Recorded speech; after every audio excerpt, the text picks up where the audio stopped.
സന്തോഷത്തെ നശിപ്പിക്കുവാനായി പിശാച് 4 കള്ളന്മാരെ അയക്കും. അതിൽ ഒന്നാണ് അസംതൃപ്തി എന്ന കള്ളൻ. അതുപോലെ അസൂയ എന്ന കള്ളൻ നിന്റെ സന്തോഷത്തെ കെടുത്തുവാൻ, വിജയത്തെ കെടുത്തുവാനായിട്ട് നോക്കും. അത്യാഗ്രഹം എന്ന കള്ളൻ നിന്റെ അധ്വാനത്തിനനുസരിച്ചുള്ള പ്രതിഫലം നീ അനുഭവിക്കാതെ മറ്റുള്ളവരുടെ കഷ്ടപ്പാടിൻ്റെ പ്രതിഫലം നീ അനുഭവിക്കുവാൻ തക്കവണ്ണം നിന്നെ തിരിക്കാനിടയാകും. അതൊരിക്കലും നല്ലത് അല്ല. 4-ാമത്തെ വിഷയം ക്രോധം, എടുത്തുചാട്ടം.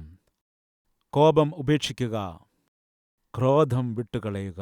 മൂഢനായവൻ തൻ്റെ കോപത്തെ വേഗത്തിൽ പ്രദർശിപ്പിക്കുന്നു. ദൈവജനത്തെ ശ്രദ്ധിക്കുക. ഈ ലോകത്തിൽ സന്തോഷമില്ലാത്തവർ ആരാണെന്നറിയാമോ? കോപിഷ്ഠന്മാർ.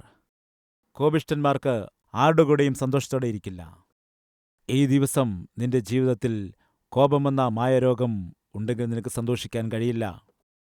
എടുത്തുചാട്ടവും ക്രോധവും നിന്റെ ജീവിതത്തിലുണ്ടെങ്കിൽ നിനക്ക് സന്തോഷിക്കാൻ കഴിയില്ല.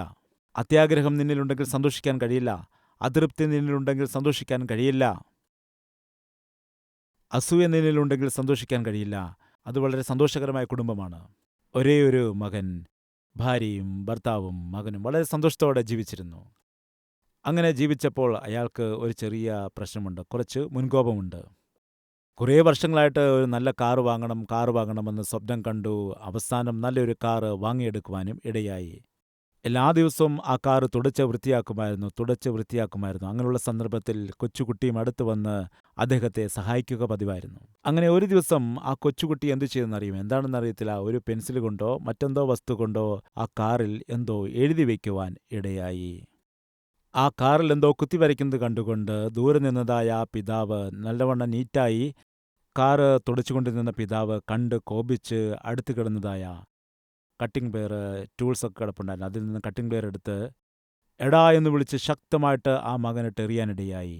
ആ സ്പാനർ വലിച്ചെറിഞ്ഞപ്പോൾ അത് വന്ന് ആ കൊച്ചുകുട്ടിയുടെ തലയിൽ തന്നെ കൊണ്ടു. ആ കുഞ്ഞ് അപ്പോൾ തന്നെ ബോധം കെട്ട് വീണു. കുഞ്ഞ് ബോധം കെട്ട് തറയിൽ വീണപ്പോഴേക്കും ഈ പിതാവ് അവനെ വാരിയെടുത്തുകൊണ്ട് ആശുപത്രിയിലേക്ക് അതേ കാറിൽ തന്നെ കൊണ്ടുപോയി. ഡോക്ടറിൻ്റെ അടുക്കൽ ചെന്ന് നോക്കുമ്പോൾ ഡോക്ടർ പരിശോധിച്ച ശേഷം മകനെ രക്ഷിക്കുമെന്ന് പറഞ്ഞപ്പോൾ ഈ കുഞ്ഞിന് ബോധം കെട്ട് കിടക്കുകയാണ്. കുറച്ചു കഴിഞ്ഞ് ഡോക്ടർ പുറത്തേക്ക് വന്ന് ചോദിച്ചു, എന്താണ് സംഭവിച്ചത്? എന്ത് പറയാനാണ് ഡോക്ടറെ, കാർ എനിക്ക് ഒരുപാട് ഇഷ്ടമാണ്. ആ കാറിൽ എൻ്റെ കുഞ്ഞ് വരയ്ക്കുന്നത് കണ്ടപ്പോൾ ഞാൻ കോപിച്ച് സ്പാനർ എടുത്തെറിഞ്ഞതാണ്. ശരി, സംഭവിച്ചു. ഇപ്പോൾ എൻ്റെ മകൻ എങ്ങനെയിരിക്കുന്നു? മകൻ്റെ കാര്യം എന്ത് പറയാനാണ്? മരിച്ചുപോയോ?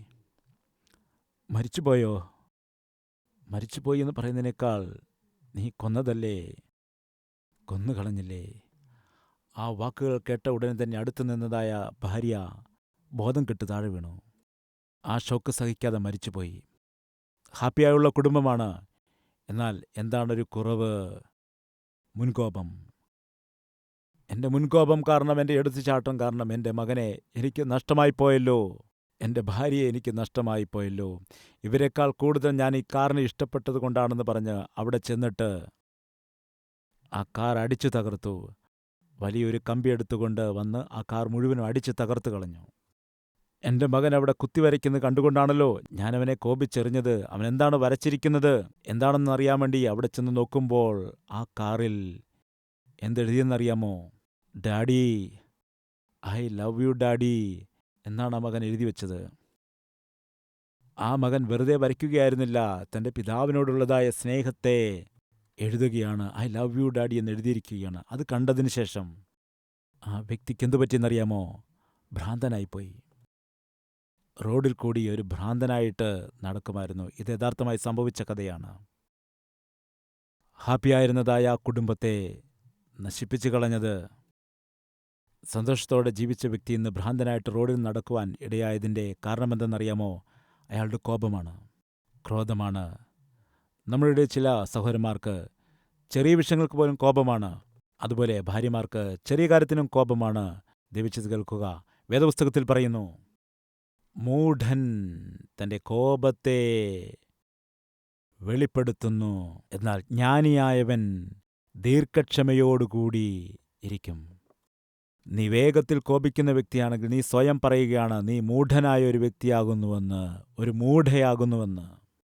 ഈ കോപവും ക്രോധവുമൊക്കെ നിന്നിലുണ്ടെങ്കിൽ നിനക്ക് എങ്ങനെ സന്തോഷിക്കാൻ കഴിയും? നിന്റെ ഉള്ളിൽ യാതൊരു സന്തോഷവും കാണില്ല. കോപത്തിൽ സംസാരിക്കുന്നതായ ഭാര്യയാണെങ്കിലും ഭർത്താവാണെങ്കിലും മക്കളാണെങ്കിലും ആ കുടുംബത്തിലെ സന്തോഷം കെടുത്തുന്നു. കോപം ഉപേക്ഷിക്കുക, ക്രോധം വിട്ടുകളയുക. നിന്റെ കോപത്തെയും നിന്റെ ക്രോധത്തെയും ഒക്കെ നിനക്ക് തണുപ്പിക്കണമെങ്കിൽ ഒരു കാര്യം ഞാൻ പറയട്ടെ. ഭാര്യയോടുള്ള കോപമാകട്ടെ, മക്കളോടുള്ളതായ കോപമാകട്ടെ, കോപമുണ്ടാകുമ്പോൾ ആദ്യം നീ ചെയ്യേണ്ടതായ പണി എന്തെന്ന് അറിയാമോ? വായ തുറക്കരുത്.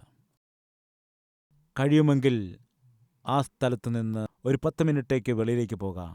ആ കമ്പി പഴുത്തിരിക്കുകയാണ്. അപ്പോഴാണ് കനലിൽ നിന്ന് അതെടുത്തത്. അതേ തൊട്ടാൽ എന്ത് സംഭവിക്കും? കൈ പൊള്ളിപ്പോകും. ആ റാഡ് അവിടെ തന്നെ ഉപേക്ഷിച്ചാൽ അല്പസമയം കഴിഞ്ഞു വന്നിട്ട് നോക്കുകയാണെങ്കിൽ അതിലുള്ളതായ ചൂടെല്ലാം കുറഞ്ഞതായി കാണാൻ കഴിയും. ചൂട് കുറഞ്ഞതായ ആ റാഡിനെ തൊട്ടാൽ നിങ്ങൾക്ക് ഒന്നും സംഭവിക്കില്ല. അതുപോലെ ചുട്ടുപഴുത്തതായ ആ റാഡ് നിങ്ങൾ തൊട്ടാൽ കൈകൾ പൊള്ളിപ്പോകും. കോപവും അങ്ങനെയാണ്. കോപം കൊണ്ട് ജ്വലിച്ചു നിൽക്കുന്നതായ മനസ്സിന് കുറച്ച് ശാന്തത കൊടുക്കുക. അല്പം ക്ഷമിക്കൂ. ഒരു 10 മിനിറ്റ് മാറി നിൽക്കുക. ആ സ്ഥലത്തു നിന്നും പുറത്തേക്ക് പോകുക. കോപത്തോടുകൂടി ആരെപ്പോൾ സംസാരിച്ചാലും ഒരിക്കലും നല്ല വാക്കുകൾ പറയുവാൻ അവർക്ക് കഴിയില്ല. നീ കോപിച്ച് സംസാരിക്കുമ്പോൾ ആ വാക്കുകൾ കേൾക്കുന്ന വ്യക്തിയുടെ മനസ്സിലുണ്ടാകുന്ന മുറിവാകട്ടെ, അതിനുണ്ടാകുന്നതായ റെസ്പോൺസാകട്ടെ വളരെ തീവ്രമായിരിക്കും. അതുകൊണ്ട് സഹോദരി, സഹോദര, ഭാര്യയോടോ ഭർത്താവിനോടോ മക്കളോടോ കോപമുണ്ടാവുകയാണെങ്കിൽ എന്തു ചെയ്യണമെന്നറിയാമോ? 10 മിനിറ്റ് ശാന്തമായിരിക്കുക. നീ അറിയാതെ തന്നെ നിന്നിലുണ്ടാകുന്ന കോപം പറയുക തണുത്തുപോകും.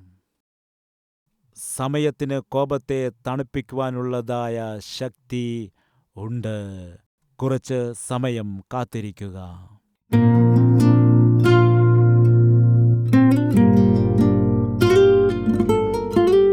മഹാപരിശുദ്ധനായ സ്നേഹവാനായ പിതാവേ, അത്യാഗ്രഹത്തെ മാറ്റണമേ, അസൂയയെ ഇല്ലാതെയാക്കണമേ, കോപത്തെ മാറ്റണമേ. കർത്താവേ, ക്രോധത്തെയും എടുത്തുചാട്ടത്തെയുമൊക്കെ ഞങ്ങളിൽ നിന്നു നീ അകറ്റണമേ.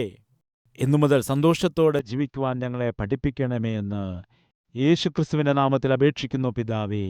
ആമേൻ.